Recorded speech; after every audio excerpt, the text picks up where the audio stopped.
Nacho Average Tabletop. Woohoo!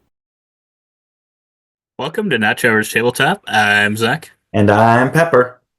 and today we are doing the first ever Nacho Average Tabletop Awards 2024. This is for games we've played in over the last year. So it's not necessarily just 2024 games, but games that we've played over the last year. You can go.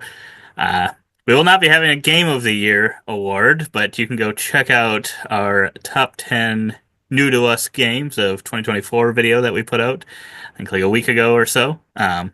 Go check that out if you want to see which were our top games, how we ranked them, me, Pepper, and Michaela. But we all kind of nominated some games for these different awards that we had. I think they might kind of just change if we do this in future years, kind of what the categories might be.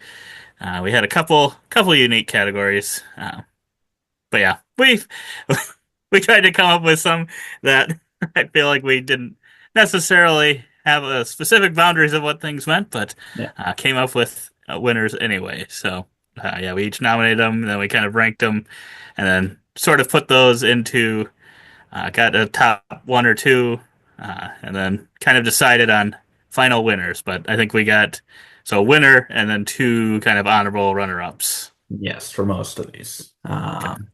But yeah, so this is definitely a very specific list for what we played in the year, and it's not even consistent between the three of us. There's a lot of games and That's true. nominations that at least one of us hasn't played.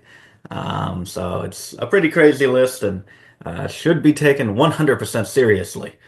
Yes, for sure. Uh, Yes, but but yeah, I think these games are good either way. But maybe they'll make it again if the person that didn't play the games, that's uh, true.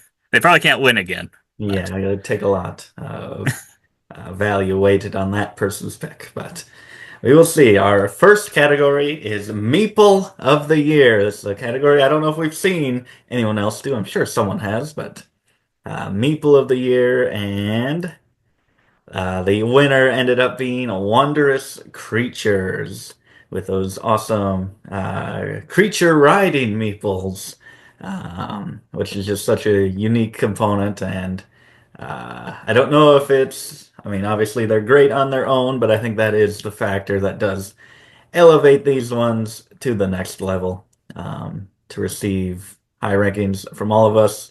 Got a couple honorable mentions over here in Jin and Arborea. yes, yeah, I think unfortunately, I think there's only one per player that actual rider meeple and one being ridden. I think at first I thought all of them were going to be that way, but still, I think yeah, the creatures were very unique and very fun. And then yeah, just the fact that you got that magnetic rider. If you have take them off of there, it looks like a cowboy ready to shoot him up type thing. But yeah, I thought. Arborea had a good chance as well. It had a lot of really good meeples in it. I think that's just some of them there. There's even Yeah, quite a few more in that one as well. A lot of creatures. unique ones. And the gens are just really cool in that game. It's got some of them have like some shine to them. That silver one there kind of puts it over the top, I think. So yeah, few Yeah, really good ones. I got convinced on Jin because I knew the other ones were pretty great. I could look at them, and you said Jin, and I was never really interested in that game. And I looked at those pictures, and I'm like, no, those are really, really cool. And I like that they're kind of double-sided. So the back of it is actually the back of the character. I think it's a Oh yeah, similar thing for Wondrous Creatures as well. So it's not just like a face on the front, a face on the back. It's actually a little more realistic. And I'm starting to like that when I see that in games. It's cool. yeah, I do as well. Yeah, the rest of the game for Jin might be a little more beige, but Yeah. definitely the meeples pop out. Yes. And next up, we go up to the most played games. So the games that we most played or felt we kept coming back to. Maybe not necessarily the most amount of plays, but overall, some of the stars. Well, one of the stars, the main star, was Panda Royale is the winner of this award, which I only played once over Skype, but I just heard for like a huge chunk of this year, you guys talking about Panda Royale and how you just keep playing it and high player counts you can play it and just how crazy fun it is. So I have no argument against it, even though I myself have only played it once. This has been a big game this year. Yeah, 100%. And yeah, this one was actually sent to us by Last Night Games, so you can take that with a grain of salt if you want to. But this was definitely one of our most played, and we kept going back to it. It is it's just a dice rolling game, dice chucking. You chuck more and more dice every round, and there is almost no mitigation. So it is what it is, if you like that kind of game or not. But yeah, it's definitely a lot of fun. Yeah, for sure. A couple honorable mentions of Middle Ages was one that you and I played a lot on Board Game Arena, and then eventually got a physical copy of it. I think Max played on Board Game Arena a couple times, and My City is kind of a different take. Is you and I played it only once, one sitting, but we played through the entire campaign, so a lot of individual games, but pretty much all played at once. So that's another way to look at it. Technically one of our most played, but really Mhm. only one occasion. Yes, that's true. It was also And on Board Game Arena, which yeah, makes it a lot easier, I think, to so, make this list for us. yeah. And then next up is one of our wildest categories, probably our wildest one, and I think one of us just threw it out, and we just kind of thought of it. Most patriotic game. What would that even be? So we didn't really communicate much, and then we came up with nominations. There's actually some good crossover with nominations, but not on the eventual winner. I think Michaela was the one who suggested Match of the Century, and she ended up voting it, I think, her number one for this, and I was convinced by the theme and went number one as well, which ended up getting it the victory here over, I think, Wild Child West was actually on all three of our nominated games list, based kind of just on it being that Wild West America. Just felt patriotic initially to all of us, so we agree there. And this one was a close one. I think it actually did outnumber Match of the Century, but it's close enough that we had the discussion, and uh, two beats one. That is true. Yeah, that was an interesting pick that Michaela had come up with. I hadn't really thought of it that way because I think I might have picked like just Wild Child West, and I think well, there's some other ones that were maybe Western themed, and because yeah, that was kind of the one thing I was seen of locked into in my mind. But then yeah, I think did she also do Flatiron, She also did Flatiron, yes. which yeah, I thought was also a pretty good pick as well. Yeah, she actually brings some good knowledge of history into things, where we're just like Wild West Cowboys. I think we both Pew nominated pew! both of those. Wondrous creature of Maples coming back at us. Yeah, I think all three of these work very well. Three different, totally different areas of, I guess, if you're thinking patriotic from America, which is how we would think of it being from America. That's true. Although That match is of the fair. century, I guess, are there two sides in that game? So either way, It's either true. patriot you want to be. It's true. And then next up comes the surprise of the year, also known as the Boo Award. So the game that surprised us most this year was Monkey Palace, the Lego board game, and I think it kind of is mainly that Lego part there that just makes us initially think, what is this going to be? Is this just going to be for kids? Is this going to be like one of the easiest, simplest games we've ever played? Just a toy, kind of? And then you and I actually, I think mainly just really were surprised at how great this game was and how much we actually enjoyed it, and how it struck that perfect level of complexity to Mhm. satisfy us and I think newcomers as well. Some of those kids that could be drawn in by the Legos. Yeah, it was a total surprise to me because I kind of just when I saw the cover, I kind of just brushed it away, and then I heard some reviews, a few more reviews about it, and the fact that it didn't sound like it was just this really really simple game or anything. I was like, oh, okay, give it a try, and then yeah, I played it, and it was like that perfect balance. Really really surprised me in that way. So if you saw this one and were thinking that it might be worth at least looking into it a little bit more. I'm not saying for sure you're going to be like, wow, this is amazing, but uh, it may not be what you think. Yes. Yeah, and honorable mentions, I guess Toledo, if that's how it is said. I have never been sure about it, but I think that's how you say it most of the time. And Cosmoctopus being a couple games that surprised us. Next Yes. up, we talked about Meeple, and that's just one part of a game's overall production. But the best production of the year goes to, oh boy, goes to Skyrise. And this one had quite the debate. This might have been the biggest debate that we had between these two because this was neck and neck between Andromeda's Edge and Skyrise. And I think that's kind of how it was in my mind going into this, and that's what it ended up being. And both of these are phenomenal, at least the editions that we got. I'm guessing there are lesser, more editions that you can get for each, and you can probably even deluxify them even more than the versions we've got. Or at least, I think Skyrise, I think you can add a wash to some of the minis, but yeah, both of them phenomenal minis throughout, and I think the artwork is one of the things that brought me more towards Skyrise, being Andrew Bosley artwork. I think is what made me go in favor of that one. Yeah, I agree. I think that's kind of what put me that. And just if I was looking at the full production, um, it felt more to me like Skyrise didn't really miss on any aspect in the box. Um, Whereas Andromeda's Edge, there were just a few things that could technically be made maybe a little better in my mind. But it's still, both of these, yeah, great productions. Just barely edged this one out. I think this was, like you said, the closest one out of all of them that we had. Yeah, for sure. So speaking of artwork, the art on the cover. What game had the best cover of our games this year? What wins the Mona Lisa Award? That is River of Gold. So it's between two river games, which have very similar things featured in their artwork. Just a boat on a river, but totally different styles. So yeah, I think they're both. This one, it's very subjective. All of this is It subjective. is. Art, All of it probably is. most of all.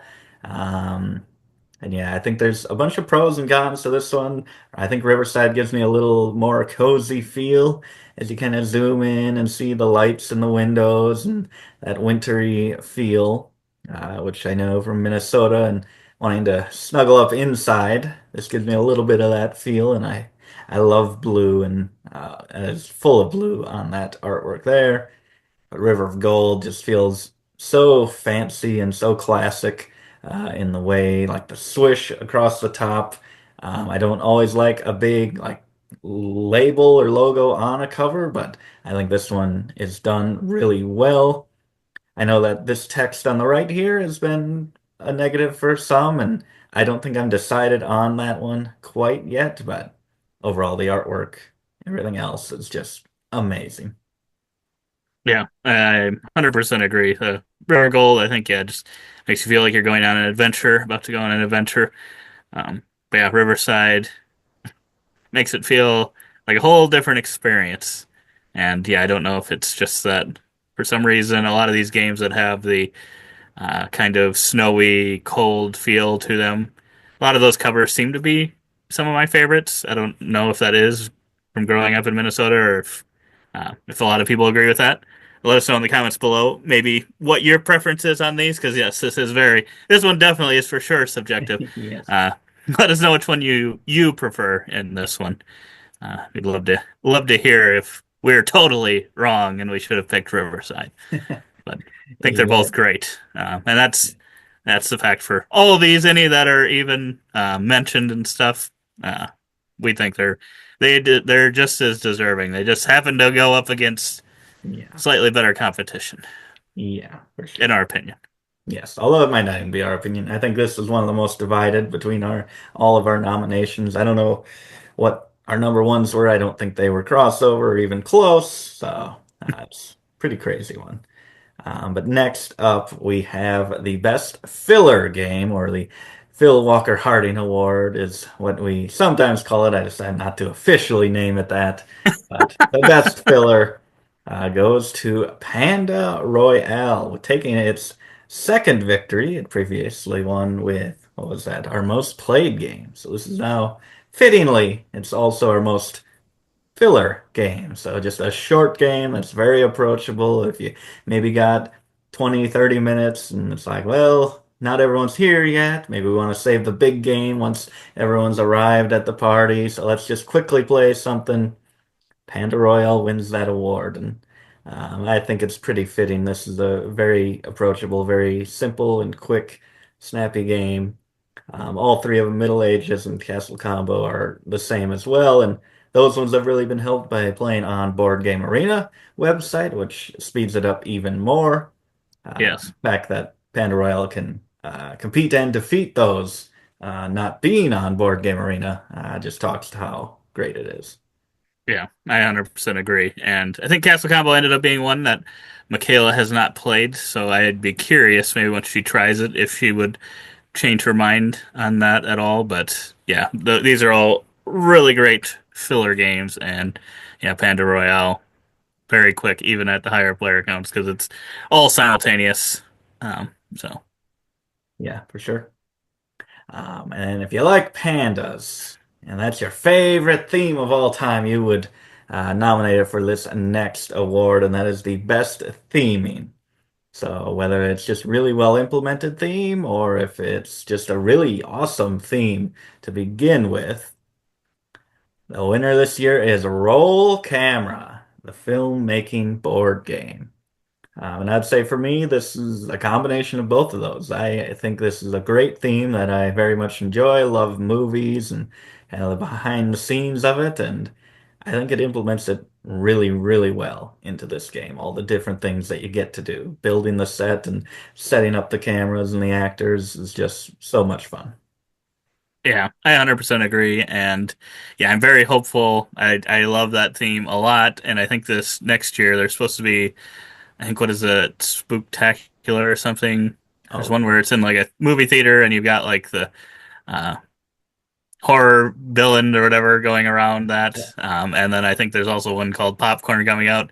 I'm very excited for those as well because yeah, I love the theme, and I think this one does work for your putting together this movie. But it's probably more around some of the putting the set together and Oh, stuff. yeah. Uh, you don't get a little influence on like, oh, it's a really happy movie or feel Oh, good but by the end, at least the times we played, when you kind of have the things in order, it's kind of funny to look at it after the fact of debating what the movie actually what really happened there. I think is yes. quite a bit of fun. Yeah, for sure. And then honorable mentions being conservas, fishing and packing those fish and selling the cans is a really good one. And the mechanisms it uses for fishing and kind of the breeding of fish is really well done. Phantom Mhm. Ink kind of being talking to a spirit, so a word game pretty much as one player, letter by letter, kind of like a Ouija board, I guess, writes out an answer to a question, and you can try to figure it out faster than the opponents. Also a really cool one. Mhm. But then we mentioned Board Game Arena a few times, and it gets its own award. The BGA award goes to Middle Ages. So this is you and I. This is our award here. Michaela does not play nearly as much Mhm. Board Game Arena as us. It's a great website if you want to learn new games or play existing games and just not take up a ton of space on your shelves with these boxes. All Uh, right. Middle Ages was one of those ones that we just kept going back to, and it really makes it so easy to play. You don't have to shuffle any tiles. You don't have to do any of the scoring, which this one's scoring can get out of hand. If you get a really good engine going, it can just get like 20, 24 points a turn, and instead of having to pick those tokens up, it just adds it up for you immediately. It's so easy. Yeah, I think that's part of selecting this award, at least when I was thinking about it as well, was what is a good implementation as well. Whereas, like, compared to uh, at the time, what I assumed a board game on the table would feel like, if it feels like it makes that experience a lot better, I think it works for that one really well because of that scoring, crazy scoring that can happen there.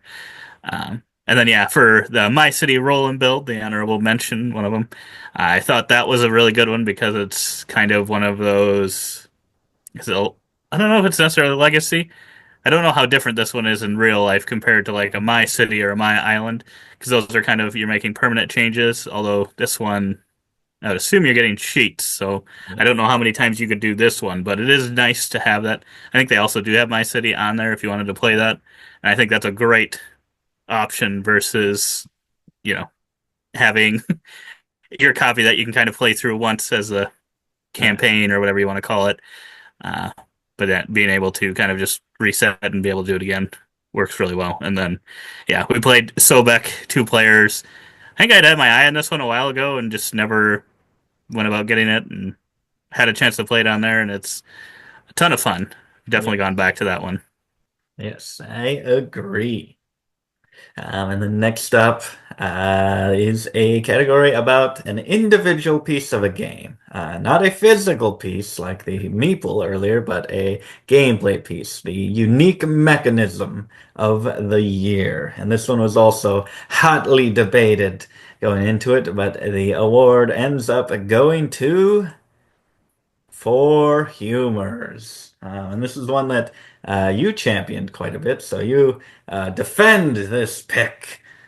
Yes, and this is a video idea. Let us know if this is a video idea that you'd like. I've thought of this idea of games that have like this really fun, unique piece, but then maybe the full game isn't your favorite. Let me know if you think that's interesting in comments below. I don't know if we, I'd like to think we could come up with 10, but maybe we can't. So we'll see. But yeah, I would think it would fall on my list for that because I really enjoy the part where if you've ever played the game Lock Up, you're placing these guys into different areas, and then some of them are face down. Well, with this game, you have those multiple areas that you're placing the four humors, four different colors in on these different mats that have options of have these little circles that have two options of the colors, and you're placing them face down so people don't know what you picked, and then there's like a hierarchy of the four humors, four colors, and if you're the only yellow, you'd automatically win. But if there's no yellows, then it goes to the next thing. Like if there's two reds, you'd both win or something like that. And it kind of works its way down to potentially, I think the white one. Then if anyone has those, they all win. It's been a little bit since I played it, but I remembered really loving that mechanism, and it's had me wanting to go back and play it, even though I will say the rest of the game was not my favorite. If this was like full game, I don't think this would have been my pick. I would have probably picked the other two over this one. Okay. But for just that mechanism, I really loved it. Yeah. Yeah, I had not played Four Humors or Tir na Nog, so my champion here was Skyrise with that bidding being trying to bid on areas on a map with your valued buildings, except when you place a valued building, place your 12 down on maybe this first spot, someone outbids you with their 23, but they do not place it in the same spot, they put it into an adjacent lot. And that's kind of how the bidding goes. So just the fact that you're not bidding on one specific product that is changing as the bidding goes, as well as the value, is pretty cool to me. Yeah, I really like that one as well. And then the Tir na Nog one is you're placing out pretty much little meeples, just kind of a grid of cards that everyone's going to be kind of picking from, and you'll place your meeple in between. So those will be in like it depends on player count, but just say a 3 by 3 grid, and you'll put your meeple in between two cards, and then no one else can typically put it in that same spot. But you're kind of doing that until everyone's laid three meeples, and then in reverse turn order, you'll pick up the meeple and pick up one of the two cards between. So some people could be kind of trying to get the same card, but then it's like, well, which card, if I don't get that one, which other card next to it would I most likely want potentially to get? And yeah, that's I really enjoy that as well. Yeah. But the scoring in that one, unlike the for humor scoring, I do like how that works quite a bit more. So, That's why we gotta have these specific categories to give no, games like Few Four Humors a shot to win. But the next up, we have the Modern Classic Award. So, what is Modern Classic? That's probably up to whoever's voting to decide. It's up to each person to decide what makes a modern classic. But the Nacho Average Tabletop Modern Classic of the year is Middle Ages. Yeah, this one was also decently debated between River of Gold and Middle Ages, two games that we've loved this year. And I think River of Gold, while it felt with the artwork and kind of the game, a very classic, heavier, maybe Euro game type of feel to it, Middle Ages felt like that kind of King Domino classic game that's just going to be here for years and years, old reliable. That kind of game, and that is what got it the win in this category. yes, I 100% agree. I could see it won this award definitely, especially if you count for BJ. But I will be interested. We did get a physical copy of this. We do have a physical copy of both. I'll be interested how it does play with points in a physical copy, and see if That's that true. changes my mind on the game at all. But definitely on VGA, I love this game. I'm assuming I still love it. It just that might be a little more annoying, but maybe not. I'm not sure yet. We'll find out. That's true. We might have to circle back to it and revisit these awards. But then next up, we have the verb and verb category. So the rolling right, the flipping right, to the even the second word doesn't even have to be right. It could be a roll in place, something like that. Verb and verb of the year goes to Panda Royale. So Panda Royale gets a third win here today. So it's sweeping. It's sweeping. Middle Ages, I think, it has two, so that's it's trying to catch up. Battle Royale, yeah, we explained it. You're just rolling a bunch of dice and getting a number, getting a score out of it. So it's not like your usual rolling right where you're kind of crossing off this to get a resource and then spending that resource over here to cross off something else. You're just getting a number by math. And all the dice have a different mechanism of scoring, but nothing too crazy to really confuse you or anything like that. And kind of gives you the option to build and collect what dice and what you want to go for. If you want to be a little riskier with those red dice and possibly get negative scores and negative points for a round, but the upside is maybe a little bit higher than those other ones. Really, really cool one and a different kind of verb and verb. I wouldn't initially think of it as a verb and verb, but it really is. Yeah, 100%.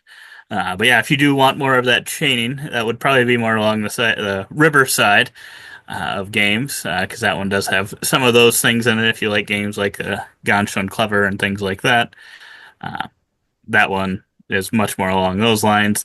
And then Clans of Midgard is one where you are drafting cards and then writing down. And these cards have like all this different information on them, and you're marking off like possibly three or four different things. So you're managing a bunch of different things on that card. Just a lot of fun trying to figure out like which piece of this card do I want the most. So if you want a little bit more, if you don't like just kind of the pure look that is Panda Royale, looking for a little bit more, I think either one of those other two does that as well. But Yes, congratulations to Panda Royale. very, very good one. And all very light, but these next category are not for the light games. These are for the strategy games, the heavy strategy games, the crunch, the crunchy games. Crunchy The games. Captain Crunch Award. The Captain Crunch Award goes to Teletum, if that is how you say it. This is one of your favorites of the year, and it is only fitting because you probably like crunchy games more than all of us here at the Nacho. So the fact that your favorite one here is uh, just perfect. Yes. So yeah, in this one you've got kind of this action system up in the top. where you roll these. There's a little dial that kind of turns throughout the rounds of the game, and you roll these dice, and each there's like four different colored dice, I believe, or maybe five, and you put them kind of in the spots they have to go, one, two, three, four, five, or six, and depending on what that is, you'll get so many of the resource, and then the opposite side in action points, depending on where that lines up on that little dial, and just deter or kind of debating what you want at that point in time. If you want more resources or if you want more actions, can make for very crunchy decisions. And then this one, going back to chaining stuff, this one has what seems like many different ways to get like all these kind of bonus actions. It even comes, I don't know that I see many games with this, but when you're doing your actions initially, you get these little counters to do action points to show so that you can remember how many of them you've spent. Because you might do part of an action and then trigger something that will allow you to do a different action that might also have some action points worth. And I just, yeah, I love how all those combos, I feel like they all work together really, really well. Yeah, yeah, pretty great. And but it Um, makes it very, very thinky. for sure, for sure. And I think Crunch. the other two were a little bit lighter. I think Monumental was the least heavy of the bunch, but once later in the game, when you're activating your tableau and you can get quite a few resources and just really figuring out what all you want to do with those for those massive turns you're getting near the end of the game is pretty crunchy as well. And White Castle, I guess I do not know much about that one. How crunch is that? That's actually pretty crunch as well, just because you only get 9 turns, and there are ways to kind of get bonus actions in that one as well. Uh, I feel like I have not figured that one out quite yet, though. I'm not not very great at kind of making the most of a situation because I think Michaela's beat me all the games we've played of that one. But yeah, there is a lot going on. There's a kind of resource management side to that one as well. And yeah, trying to decide how you want to spend those actions. You really don't want to waste any action that you can. And then yeah, it just has the fun little unique mechanism of these dice, three different colors of dice on this bridge.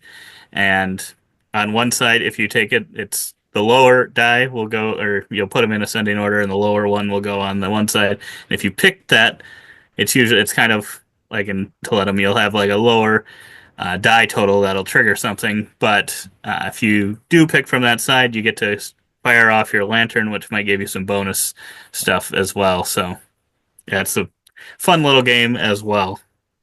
Oh boy, 9 turns. That is just terrifying to me. Yeah, it's definitely the tightest feeling. I think it feels tighter than Toledo. Yeah.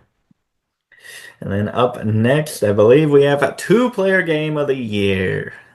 So games for two players, whether it's specific or if it just really works at two players. Two-player game of the year goes to Sobek, two players. And this one, it's fitting that our first one ever goes to Bruno Catala and Sebastian here as well. But he is known in our group as being one of the best two-player designers, especially taking an existing game and making a two-player version of it. And we talked a little bit about Sobek. We played it on BoardGameArena, and it feels like a little bit of King Domino. It kind of has scoring that is pretty much identical to King Domino, which I love that multiplication. It's very simple but satisfying, rewarding scoring. And the main part of this game is a grid of tiles that you are moving an Ankh pawn around. It kind of faces in two directions, and you can go as far as you want to claim a tile in the grid. But if you jump over tiles, they go into your corruption pile. So you don't want to really be jumping over a lot, even if there's a really good tile at the end of the line. And each tile you take also reorients the two directions that it's aiming in. So you are really thinking about what your opponent's going to be set up with on their next turn. So just a really, really clever, another great Bruno Catala two-player game. Yeah, it really is. It's probably my favorite Bruno Catala game in general, and a little bit now, Yeah, last few years. But yeah, works amazing. Obviously, just the two-player version. yeah, sure. Um, but yeah, then we've got the other Yes. nominees of Skyrise and Kinfire Delve. So Skyrise we kind of talked about. I think that one scales very well in the player counts, but works really well at two. And then Kinfire Delve is a game that you can kind of expand to more players. That was the way Michaela and I played that one. We played, I think we had another set and then played with my brother and sister-in-law. Um, and yeah, that one was a ton of fun as well. You're kind of working your way through this deck, trying to defeat um, this baddie, pretty much. And yeah, that was an unexpected one, an unexpected hit for me as well. Yeah, I'm looking forward to that one. I heard a lot of great things. And then next up, we've got the what is it? The collection starter game of the year. So the game, if you're getting a game, starting a collection, what should be your first? And the winner is Middle Ages. Wow, this one and Panda Royale have been sweeping these nominations, these trophies today. Everything we've said about this one, it feels a lot like King Domino, which is one of the first ones that started us out in our collection. It's just such an approachable game. Everyone loves it. We have like 3, 4 copies in our gaming group.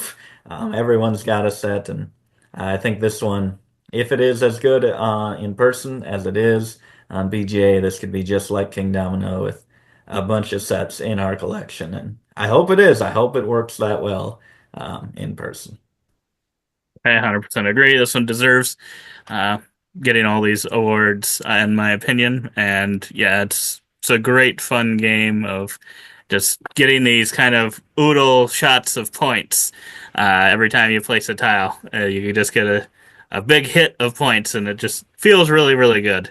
And I think that's what collection starters should do to kind of make you want to actually come back to playing board games and maybe then eventually expand out a little bit more. Yep. Yeah, and I don't know much about Wild Tiled West, but Adventureland is an older game that we just played this year, and it just really felt like one that we should have added to the collection. It feels like a classic game, so feels like one immediately that's been around for a while. It does, yeah. I'm surprised that it wasn't kind of one of those that I'd heard about more. Yeah. Because, yeah, it definitely feels like it should have been there.